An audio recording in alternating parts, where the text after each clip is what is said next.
Well, hello guys and gals, welcome back to my channel. If you haven't been here before, welcome here for the first time. I'm gonna beg, borrow, and plead. Follow, like, and subscribe if this video helps you in any way, shape, or form. I hope you learned something today. I've been installing stereos since the 1980s. In the 80s, everybody was putting bass in their cars, making it go boom, and nothing has changed.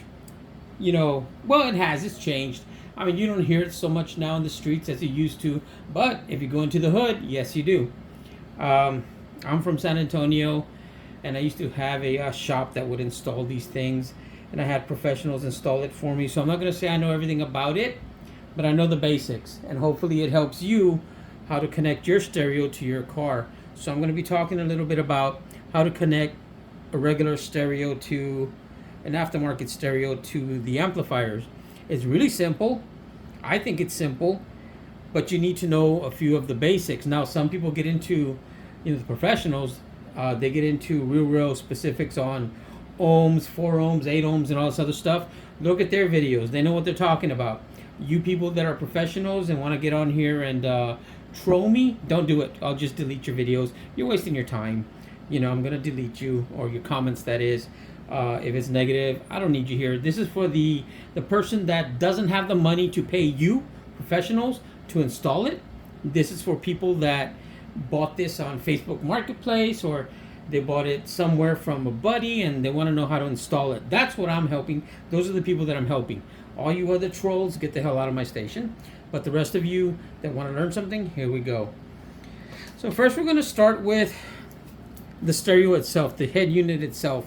It doesn't have to be one like this. On my Corvette, if you look at my channel and you go under the where I have all the videos for stereos and amplifiers and things of that sort, you'll see that my stereo on my Corvette actually pops up and it pops out. So it's a single DIN. This is what you call a single DIN, and it pops up and it looks like a double DIN, but it's not. But it's actually a DVD player, and it's a DVD player. What is it also? CD player, and it's a Bluetooth, and it's all for under $100. So if you want to see that video, go in and check that out on my playlist. I got different playlists, but go into the one that says either Corvette or the one that says car stereos and stuff like that. But just for simple concept, you're gonna have a lot of RCA jacks like this, and the thing is, like this one, if I look at it here, this one says SW, so that means just the subwoofer, and this one says front, and this one says rear. So you have 3 RCAs. So what does that mean? First of all, if you want to know how to hook this up, again, look at my channel. You don't have to cut the factory ones to make this work. They actually sell aftermarket plugs to fit this from your car to here, and you don't have to chop all these wires. This that you see here, though, is what you're going to connect to the amplifier. So let's get rid of the radio. The radio's gone.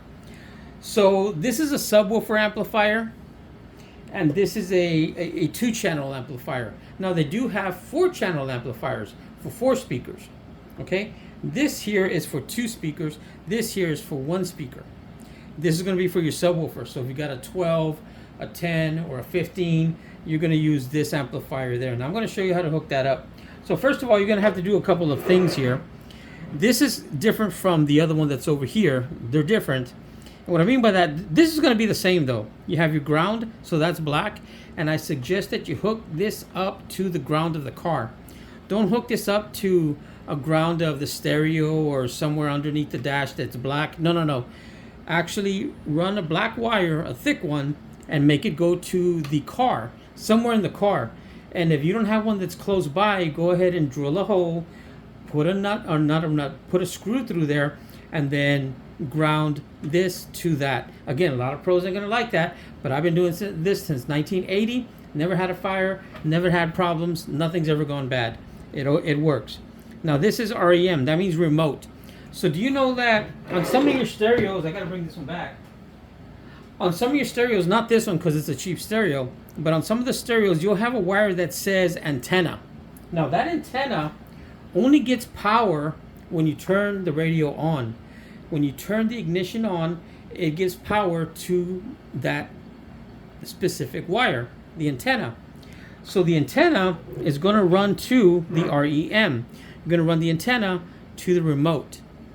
You're going to run a long wire from the radio all the way under the seat and underneath, and if you're putting this in the trunk, that is, if you're putting it, and everybody does, so you're putting these amplifiers in the trunk, you're going to connect that wire, it says antenna, to the remote. So when you turn on the car, it's going to turn on, this is going to give power to the amplifier. It tells it turn on. Now this is battery. That means exactly that, battery. How do you hook that up? So check this out. I don't have it here now. I might have one. Let me see. Hold on a second. I'm sorry, I couldn't find it. But basically what it is, it's a block. It's a fuse block. And what I've done is I get that fuse block, run it from the battery. Actually from the battery with a thick wire, with a thick gauge to that fuse block. And that fuse block is going to have about a 20 gauge or a 15 gauge. You know, I suggest a 20 gauge. And it runs there, and if anything overheats or goes wrong, that fuse is going to pop and you're not going to get the fire that a lot of people do. If you run a wire that's red straight from the battery all the way to this where it says battery, you're going to have problems. It's going to overheat when you turn the stereo on real loud and it's hot outside, it's summer. You're going to have problems and you're going to cause a fire. So get a fuse block, and it's going to go from the battery to the fuse block, and then the fuse block to here. So you're going to have those three wires connected.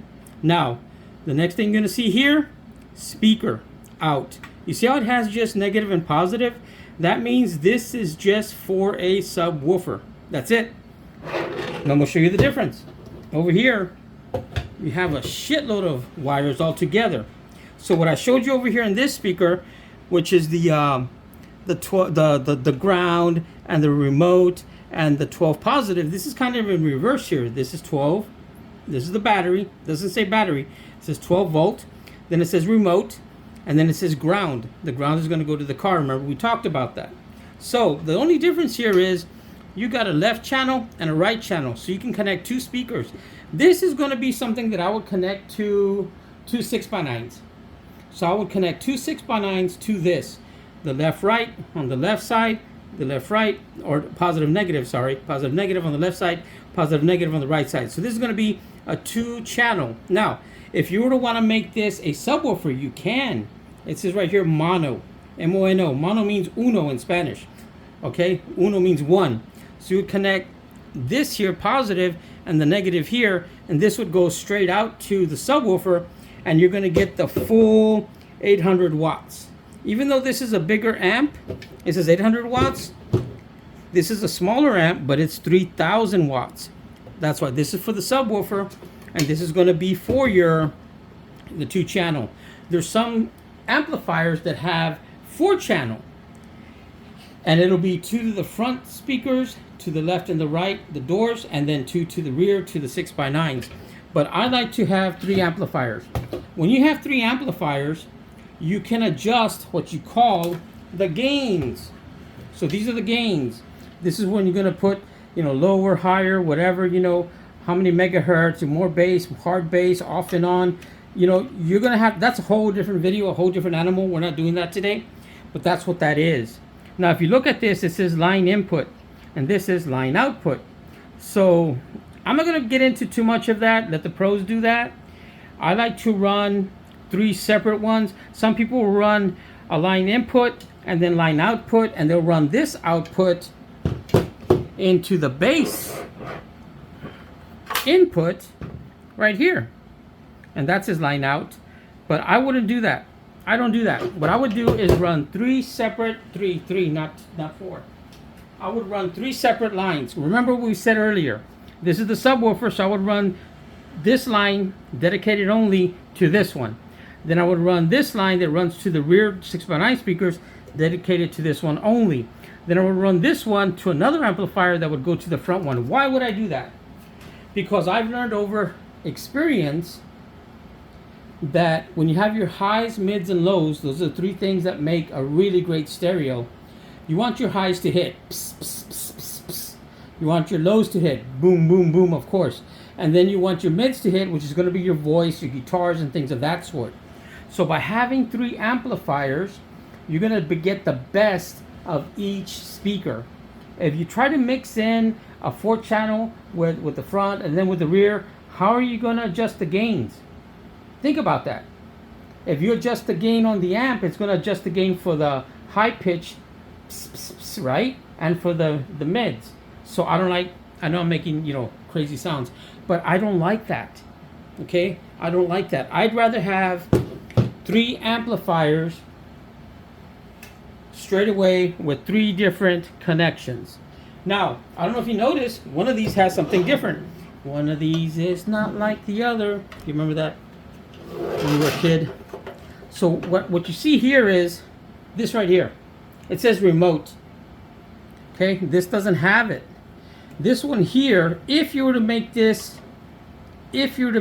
here bass, you can actually have a control knob to adjust the bass lower or higher. Why is that good? I'll tell you why. My wife hates bass. She's like, oh my God, it triggers me. It scares me. It's like thugs are in the house or around the neighborhood.